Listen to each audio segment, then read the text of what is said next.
새벽에 드려진 예물이 있습니다. 해외 선교 헌금, 선교 예물 223 사업장 운영하시는 이동수 지사님 예물 드리셨습니다. 최대승 김인경 지사님 주연이 한이 가정에서 또 최대창 구본중 성도님 가정에서 1,000번째 예물 드렸습니다. 잠시 기도하겠습니다. 사랑하는 주님 감사합니다. 아버지, 날씨가 많이 추워지는 가운데서도 주님 앞에 나와 또 예배할 수 있도록 허락하여 주시니 주의 진정으로 감사를 드립니다.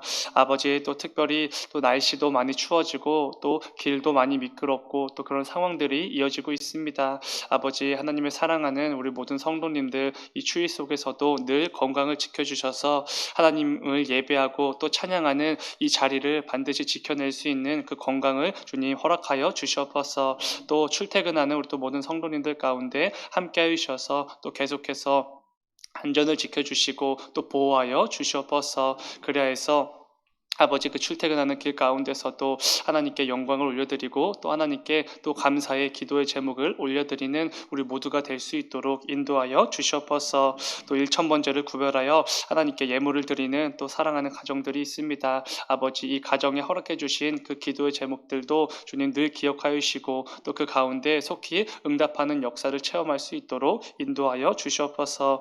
또 선교 예물로 또 드리는 또 사업장이 있습니다. 아버지, 또 사업장 가운데서도 주님들 함께하여 주셔서 아버지, 무엇보다 하나님의 살아계심과 예수님의 사랑의 그 따뜻함과 그 풍성함을 마음껏 드러내고 또 옆으로 흘려보내는 또 귀한 하나님의 사업장이 될 수 있도록 주님들 인도하여 주시고 축복하여 주시옵소서.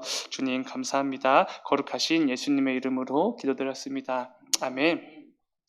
함께 읽은 말씀을 가지고 우리의 주인이 되시는 하나님, 이런 제목으로 함께 말씀을 나누어 보도록 하겠습니다. 성경은 단 한 번도 우리 삶의 주인이 우리라고 말씀하신 적이 없으십니다.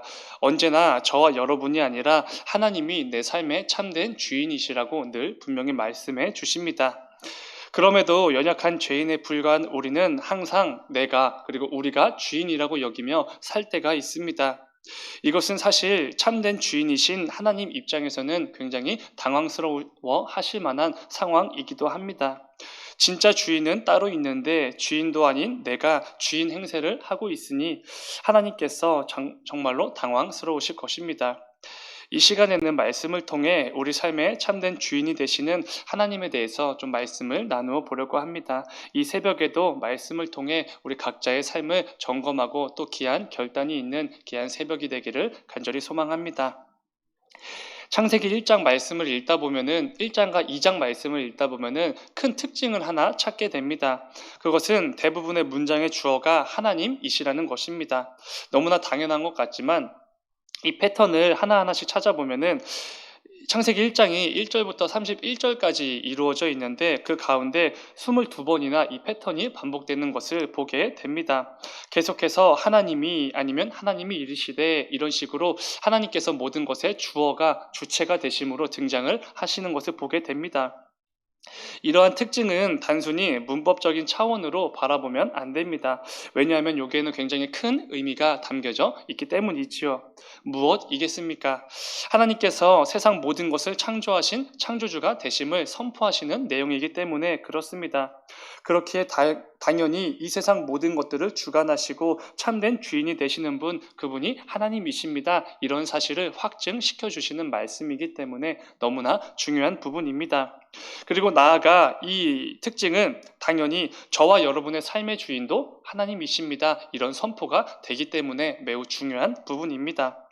우리 모든 삶의 주어, 우리 모든 삶의 주체가 하나님이 되신다. 이런 의미의 말씀입니다. 특별히 본문 함께 읽지는 않았지만 27절 말씀을 보면은 이렇게 말씀해 주십니다. 하나님이 자기 형상 곧 하나님의 형상대로 사람을 창조하시되 남자와 여자를 창조하시고. 아멘. 하나님이 우리를 창조하셨다고 분명히 밝혀주십니다. 인간을 창조하신 이 기사에서도 역시 하나님이 주어로 등장하시는 것을 보게 됩니다. 사랑하는 여러분, 오늘 말씀을 통해 우리가 분명히 기억해야 될 부분이 있습니다. 하나님께서 이렇게 말씀해 주시는 것입니다. 내가 바로 너의 삶의 주어이다. 내가 바로 너의 삶의 주체이고 당연히 내가 너의 삶의 주인이다. 이런 말씀을 분명히 해 주시는 것입니다. 그런데 안타깝지만 우리는 때때로 그리고 너무나도 자주 이 사실을 잊어버리곤 합니다. 내 삶의 주체가 나라고 착각을 하는 것이지요. 내 삶인데 당연히 내 삶의 주인은 나지 이런 생각을 하게 되는 것입니다. 혹시 내 삶 속에 이런 착각이 종종 등장하지는 않는지 반드시 점검해 보아야 합니다. 우리가 어떤 중요한 선택이나 판단을 해야 될 상황이라고 생각해 보시기 바랍니다. 우리는 신앙생활을 통해 또 말씀과 찬양과 기도를 통해서 하나님께서 내게 원하시는 거, 하나님께서 기뻐하시는 것이 무엇인지 분명히 그리고 너무나도 잘 알고 있습니다. 그러나 우리는 대부분 하나님께서 기뻐하시는 것이 아니라 내가 원하는 것을 선택하고 판단할 때가 참 많이 있습니다. 하나님이 원하시는 판단이 아니라 결국에는 내가 원하는 판단, 이 세상이 원하는 판단을 내릴 때 참 많이 있다는 것입니다.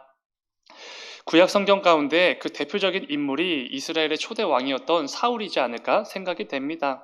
사울은 사실 이 이스라엘의 왕이 되기 전에는 하나님 마음에 합한 사람일지도 모르겠습니다. 정말로 이스라엘의 초대 왕이 될 만한 사람이었을 것입니다. 그런데 사무엘상 9장 이하의 말씀을 보면은 사울이 외적으로도 또 내적으로도 얼마나 탁월한 사람이었는지 잘 기술해 주십니다. 그런데 그랬던 그가 결국에는 하나님께 버림을 받는 상황에까지 이르게 됩니다. 특별히 사무엘상 18장 7절을 보면은 이런 사건이 등장합니다. 7절 말씀입니다. 여인들이 뛰놀며 노래하여 이르되 사울이 죽인 자는 천천히요 다윗은 만만이로다 한지라. 당연히 이스라엘의 왕으로서 굉장히 섭섭해하고 서운해할 만한 내용이긴 합니다. 온 이스라엘을 두려움에 떨게 했던 블레셋의 장수 골리앗을 죽이고 하나님과 이스라엘의 영광을 드높인 다윗이 전쟁터로 돌아오자 이스라엘의 왕이었던 사울보다 사람들이 다윗을 더 높이기 시작했기 때문입니다. 이에 사울은 이 부분이 굉장히 불쾌했고 다윗을 주목하기 시작합니다. 그 전에는 하나님만을 주목하다가 이때부터는 자신의 대적처럼 여겨지는 다윗을 주목하기 시작한 것이지요. 그리고 다윗을 제거하기로 결정을 합니다. 근데 이때부터 다윗의 고난이 시작되지요. 이후로 사울은 정말로 다윗을 죽이기 위해 수없이 노력을 합니다. 그런데 여러분, 사울이 다윗을 죽이려고 결정한, 선택한 이유가 무엇이겠습니까? 다른 게 아닙니다. 이스라엘의 왕이 자기라고 생각했기 때문입니다. 이 이스라엘 백성들의 주인이 자기라고 착각을 했기 때문이지요. 그런데 잘 생각해 보시면 여러분들, 사울이 정말로 이스라엘의 왕이자 주인이었습니까? 그렇지 않습니다. 이스라엘은 당연히 하나님께서 주인인 나라입니다.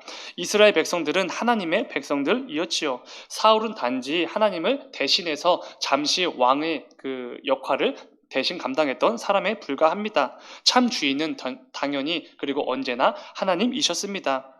그런데 어느 순간 자기가 주인인 것처럼 착각을 하며 살아가게 된 것이지요. 그래서 누구보다 겸손하고 왕이 될 만한 이 사울이었던 사람은 결국 자기의 삶 가운데 큰 죄를 지으면서 결국 하나님께 버림을 받게 됩니다. 그런데 사실 이러한 모습은 우리에게도 참 많이 있는 것 같습니다.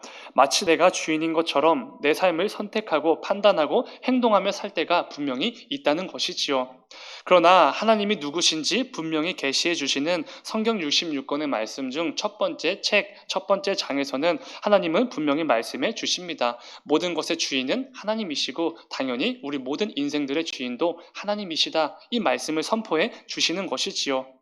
부디 내 삶의 주체를 나로 착각하는 이 어리석음을 범하지 않기를 소망합니다.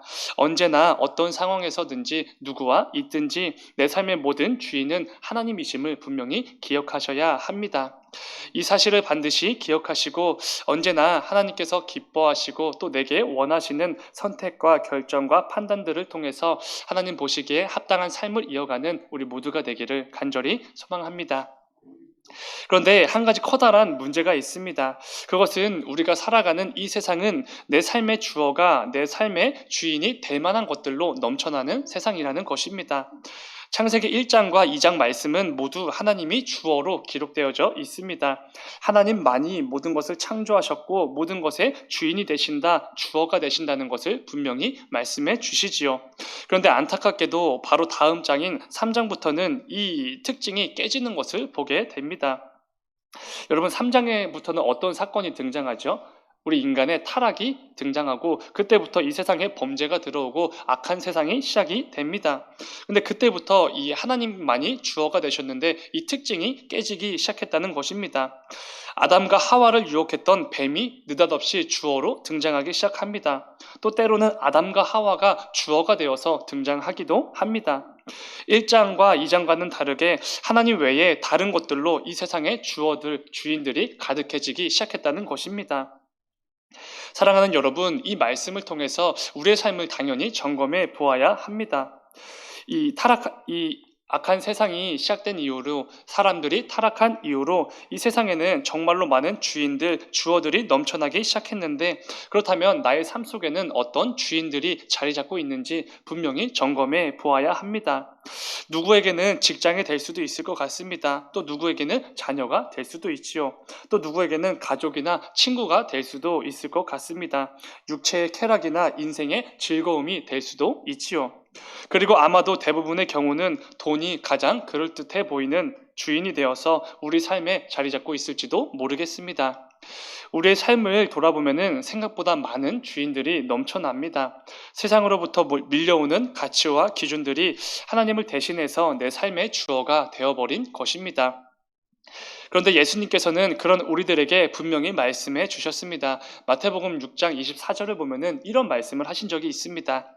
한 사람이 두 주인을 섬기지 못할 것이니 혹 이를 미워하고 저를 사랑하거나 혹 이를 중히 여기고 저를 경히 여김이라. 너희가 하나님과 재물을 겸하여 섬기지 못하느니라. 아멘. 우리 주님이 이 말씀을 하신 것은 돈이 없으면 이 세상을 어떻게 살아갈까, 어떻게 입고, 어떻게 먹고, 어떻게 마실까, 이런 염려 때문에 자기를 위해서만 계속해서 돈을 쌓아두는 사람들에게 하셨던 말씀입니다. 이것은 이런 말씀을 하시는 것이지요. 너희가 하나님과 겸하여 재물을 섬기고 있구나. 너희는 지금 돈이라는 우상을 숭배하고 있다. 이런 말씀입니다. 그러면서 한 사람이 절대로 두 주인을 섬길 수 없다고 말씀해 주십니다. 만약 두 주인이 있다면은 그중 하나는 당연히 가볍게 여길 수밖에 없다. 이런 말씀인 것입니다. 우리는 동시에 두 주인을 섬길 수 없기 때문에 한쪽을 사랑하고 있다면 다른 한쪽을 미워하고 있다는 말씀입니다. 이 말씀에서 말하는 재물에는 당연히 돈도 포함이 되겠지만 그 가운데 돈 외에도 우리가 중요하게 여기고 의지하고 섬기고 있는 이 세상의 모든 것들이 당연히 들어갈 수 있을 것입니다.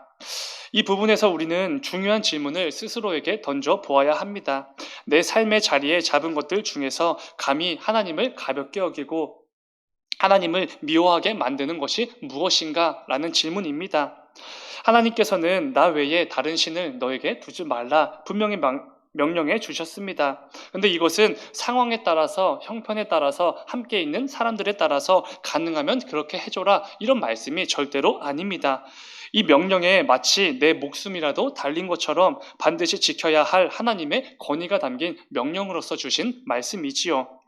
만약 내 삶에 하나님 외에 내가 의지하고 신뢰하고 나의 주인으로 여기는 것들이 있다면 이 시간 말씀을 생각하면서 오직 하나님만을 내 삶의 주인으로 삼으며 살아가겠다고 결단하며 나아가는 이 귀한 새벽이 되시길 간절히 소망합니다. 말씀 맺도록 하겠습니다. 우리가 잘 아는 여호수아는 누구보다 이 부분에 대해서 늘 염려했던 사람인 것 같습니다. 틈만 나면 우상 숭배하고 하나님 외에 다른 것들에게 눈을 돌리는 이스라엘 백성들을 늘 걱정했던 지도자, 그게 바로 여호수아였던 것 같습니다. 그래서 여호수아는 이러다가 온 이스라엘이 멸망하고 하나님의 진노의 대상이 될까봐 늘 두려워했습니다. 그렇기에 가나안 땅을 정복한 후에 마지막으로 백성들에게 이런 말을 합니다. 유언을 남기면서 이런 말을 한 것이지요. 여호수아서 24장 14절의 말씀입니다. 그러므로 이제는 여호와를 경외하며 온전함과 진실함으로 그를 섬기라. 너희의 조상들이 강 저쪽과 애굽에서 섬기던 신들을 치워버리고 여호와만 섬기라. 아멘. 너희에게 있는 모든 우상들을 치워버리고 하나님만을 섬기라고 말을 합니다. 두 주인을 섬기는 우상 숭배를 하지 말라고 강력하게 권하는 것이지요. 그러면서 자신 있게 이어지는 15절에서 이렇게 말을 합니다. 만일 여호와 하나님을 섬기는 것이 너희에게 좋지 않게 보이거든 너희 조상들이 강 저쪽에서 섬기던 신들이든지 또는 너희가 거주하는 땅에 있는 아모리 족속의 신들이든지 너희가 섬길 자를 오늘 택하라. 오직 나와 내 집은 여호와를 섬기겠노라 하니. 아멘. 두 주인을 섬길 수 없으니 오늘 당장 선택하라는 것입니다. 하나님이든지 세상의 수많은 우상이든지 오늘 지금 당장 선택하라는 것이지요. 하나님보다 우상들이 더 좋아 보이면 그 우상을 택하라고까지 강력하게 권하고 있습니다. 오늘 우리도 마찬가지지 않겠습니까? 당연히 우리도 선택을 해야 합니다. 하나님이든지 아니면 이 세상에서 내가 사랑하고 중요하게 여기고 내가 의지할 만해 보이는 것들이든지 선택해야 합니다. 두 주인을 섬길 순 없기 때문이지요. 사랑하는 여러분, 우리는 또 남은 한 주간의 삶의 자리로 나아가기 전에 오늘 말씀을 붙들고 나아가게 되기를 소망합니다. 여호수아가 15절 마지막에서 말했던 것처럼 너희가 섬길 자를 오늘 택하라. 오직 나와 내 집은 여호와를 섬기겠노라 하니, 이 말씀처럼 우리도 담대히 선포하며 나아가기를 소망합니다. 여호수아는 그 삶의 끝자락에서 하나님으로부터 이런 평가를 받게 됩니다. 하나님의 종 여호수아, 이런 귀한 평가를 받게 되지요. 우리 역시 삶의 그 끝자락에서 이러한 귀한 평가를 받게 되기를 소망합니다. 우리가 한 주간의 삶을 다 살아낸 후에 이 예배 자리에 나와 하나님 앞에 내 삶을 드릴 때에 하나님께서 이렇게 말씀해 주시는 것이지요. 한 주간도 내 종으로 잘 살아낸 하나님의 종 조국희 목사, 이렇게 평가해 주시는 것입니다. 아니면 우리가 일평생을 성도로서 열심히 살아낸 후에 주님 다시 배우는 그 날에도 이렇게 말씀해 주시는 것입니다. 일평생 하나님의 종으로 잘 살아낸 하나님의 종 조국희 목사, 이런 평가를 해 주시는 것이지요. 그날을 상상만 해도 무언가 벅차오르고 너무나 귀한 순간일 것입니다. 오늘 말씀을 기억하시면서 오직 하나님만을 내 삶의 주인으로 삼고 이 세상을 성도로 살아가는 그 평생 동안에 하나님의 종으로서의 귀한 삶을 결단하며 나아가는 우리 모두가 되기를 주님의 이름으로 축원을 드립니다. 잠시 기도하겠습니다.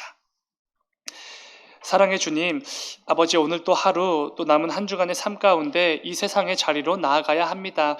하나님께서 맡기신 이 삶의 자리로 나아갈 때에 아버지, 오늘 말씀을 붙들고 나아갈 수 있도록 인도하여 주시옵소서.